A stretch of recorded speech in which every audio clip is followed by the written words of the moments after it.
relokasi pasien-pasien isoman ke pusat-pusat isolasi yang disediakan oleh pemerintah, kota, kabupaten, dan memastikan ketersediaan obat serta oksigen konsentrator.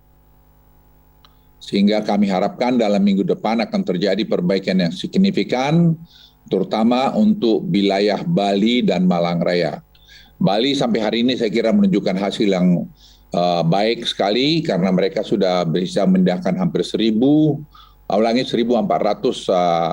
teman-teman kita dari isoman ke isoter. Dan Malang Raya juga telah membuat progres dalam konteks ini.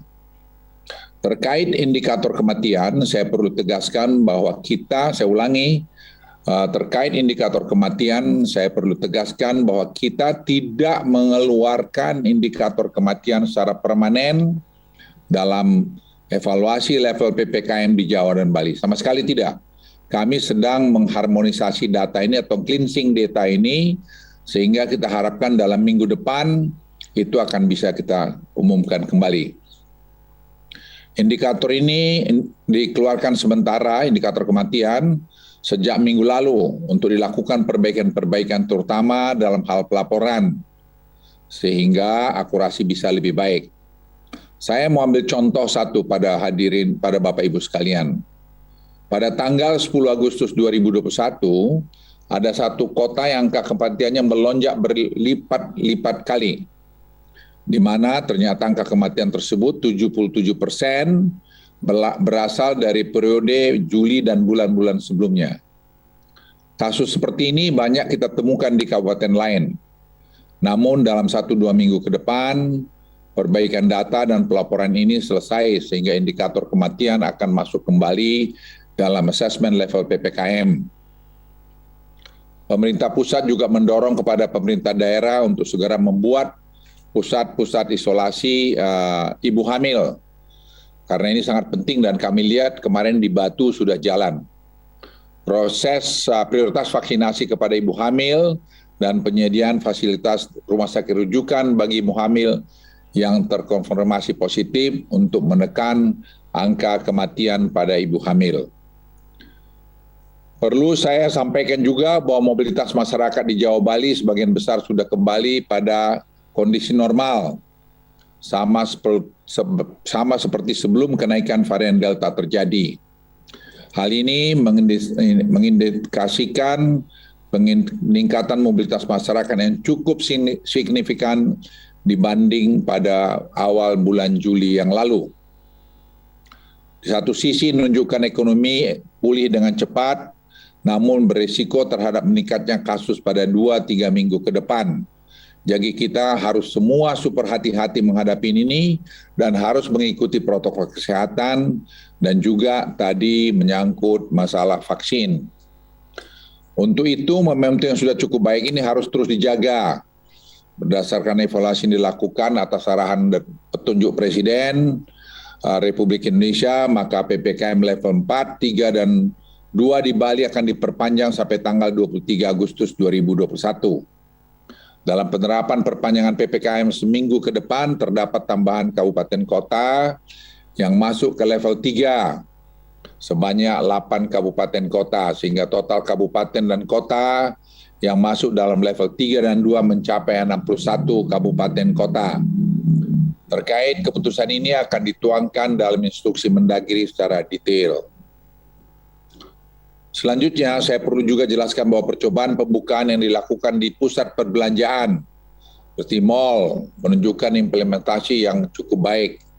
Melalui sistem peduli lindungi, pemerintah mendapati hasil ada 1,015 juta orang yang melakukan check-in pada sistem agar dapat masuk pusat belanja _mall, dan ada 619 orang ditolak masuk oleh sistem dan tidak diperkenankan untuk masuk ke dalam pusat perbelanjaan dalam seminggu terakhir dengan berbagai macam alasan.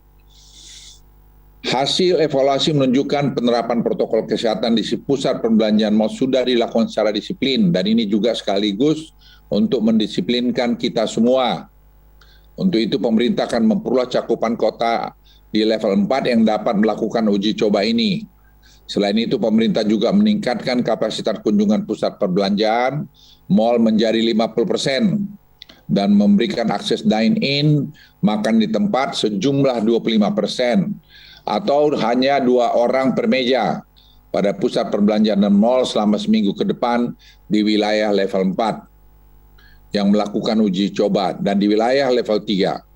Protokol kesehatan yang ketat tetap dilakukan untuk menggunakan protokol pelaksanaan yang sudah berjalan saat ini dengan aplikasi Peduli Lindungi untuk melakukan screening terhadap pengunjung.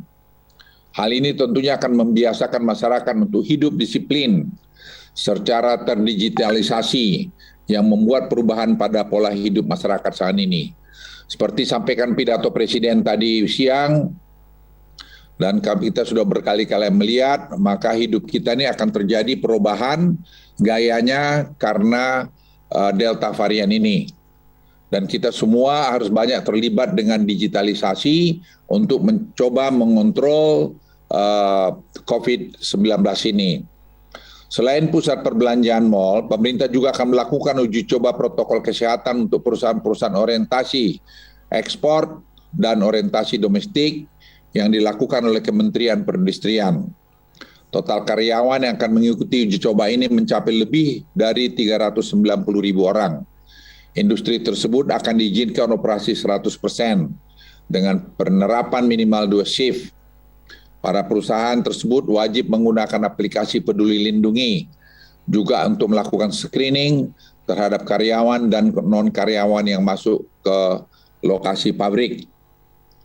Selain itu, olahraga jenis outdoor yang dilakukan secara individu atau kelompok yang jumlahnya tidak lebih dari 4 orang dan tidak melibatkan kontak fisik akan diizinkan beroperasi dengan protokol kesehatan yang ketat. Dan uji coba penerapan SOP ini menggunakan juga aplikasi Peduli Lindungi pada 4 aglomerasi di Jawa Bali di PPKM level 4 dan kota kabupaten dengan PPM level 3. Ini penting saya akan sampaikan, kami akan menutup, saya ulangi ya, kami akan menutup bila ada yang melanggar ketentuan ini. Ya, kami tidak ada kompromi mengenai ini. Dan ini juga tanggung jawab pemilik untuk tidak membuat itu menjadi klaster baru. Pemerintah juga akan meningkatkan kapasitas tempat ibadah menjadi 50% di ibu kota kabupaten dengan PPKM level 4 dan 3. Tentunya juga sama dengan penerapan protokol kesehatan yang baik. Teman-teman media dan seluruh masyarakat Indonesia yang saya cintai, saya banyak memperoleh pertanyaan apakah PPKM akan dilanjutkan atau dihentikan. Saya ingin menjelaskan bahwa selama COVID-19 ini masih menjadi pandemi, PPKM ini akan tetap digunakan sebagai instrumen untuk mengendalikan mobilitas dan aktivitas masyarakat. Jika situasi COVID-19 makin membaik, tentunya level PPKM akan diturunkan ke level yang lebih rendah, di mana level 2 dan 3 dan 1 nantinya akan mendekati situasi kehidupan normal. Oleh karena itu, evaluasi akan dilakukan setiap minggu, sehingga perubahan situasi dapat kita respon secara cepat. Bapak Ibu sekalian, kita jangan juga terlalu euforia dengan angka-angka yang baik ini. Memang di kawasan ini sekarang, Indonesia termasuk yang cepat melakukan tindakan dan hasilnya cukup baik. Tapi saya ulangi sekali lagi, kita harus tetap super hati-hati. Kalau kita tidak ketat pada protokol kesehatan, bukan tidak mungkin ini akan naik kembali. Dan ini akan memukul kita semua, baik dari aspek ekonomi maupun dari aspek kemanusiaan. Kami ingin menekankan sekali lagi bahwa ada 3 pilar utama dalam penanganan pandemi COVID-19 ini. Pertama adalah peningkatan coverage vaksinasi secara cepat. Kedua, penerapan 3T yang tinggi, testing, tracing, dan treatment. Dan terakhir adalah kepatuhan 3M, terutama soal penggunaan masker yang baik. Untuk tracing di Jawa, Bali, berdasarkan laporan dari TNI dan Polri, rasio kontak erat sudah mencapai 5-6 orang untuk setiap pasien positif. Tentu ini harus ditingkatkan lagi, kita berharap akan bisa double digit. Dalam penanganan pandemi ini, pemerintah selalu mengedepankan keseimbangan antara aspek kesehatan dan ekonomi. Pembukaan kembali mobilitas dan aktivitas masyarakat harus dilakukan secara gradual dan dievaluasi seiring dengan peningkatan cakupan vaksinasi. kepatuhan terhadap protokol kesehatan dan kecepatan testing, tracing, dan treatment, sehingga tidak menimbulkan penyebaran COVID-19 secara signifikan lagi.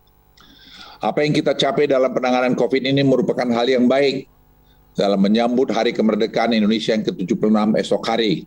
Tentunya hal ini dapat tercapai berkat arahan petunjuk Presiden Republik Indonesia sebagai penanggung jawab tertinggi dan komandan tertinggi dalam penanganan COVID-19 ini. Sekali lagi, dalam struktur organisasi itu disusun sedemikian rupa untuk memudahkan pengendalian, sehingga Menteri Perekonomian bertanggung jawab untuk daerah luar Jawa Bali, dan saya bertanggung jawab untuk Jawa Bali, karena ini menyangkut rentang kendali, karena juga mengkoordinasikan begitu banyak lembaga institusi yang terlibat, dan juga perlu disadari bahwa tidak semudah yang disampaikan orang bahwa itu sangat mudah dilakukan. Tentunya hal ini dapat tercapai sekali lagi karena kerjasama kita semua, kerjasama mulai dari para menteri, pimpinan lembaga, TNI, Polri, gubernur, kepala daerah, bupati hingga wali kota, dan para ahli epidemiolog, akademisi, mahasiswa, hingga relawan, dokter, semua yang saya mungkin tidak bisa sebut satu persatu, yang kerja keras bersama-sama ini. Tidak hanya sekedar mengkritik, tapi mereka juga bekerja di lapangan, memberikan masukan-masukan, dan kita bersama mencari solusinya. Karena sepanjang mungkin sejarah dalam 100 tahun terakhir ini, belum ada kasus seperti ini parahnya. Inilah kasus yang penanganannya tidak boleh satu orang pun merasa bahwa dia paling tahu dan paling ngerti. Sekali lagi, pemerintah belum sepenuhnya puas dengan capaian di atas. Untuk itu, pemerintah akan terus bekerja menuntaskan dan keluar dari badai pandemi ini. Dan pemerintah juga terus berharap agar keterlibatan, peran serta juga kesadaran masyarakat hari ini berperan penuh dalam terus menjaga protokol kesehatan, utamanya dalam penggunaan masker. Sekali lagi, penggunaan masker itu sangat penting agar kita semua dapat jalan di tengah-tengah badai pandemi ini. Di akhir kata, saya ingin mengucapkan sekali lagi selamat hari ulang tahun kemerdekaan yang ke-76 tahun. Semoga kita semua selalu diberikan kesehatan dan kekuatan untuk berjuang terus keluar dari pandemi COVID-19 ini. Indonesia tangguh, Indonesia tumbuh. Terima kasih. Wassalamualaikum warahmatullahi wabarakatuh. Saya persilakan Menteri Perekonomian.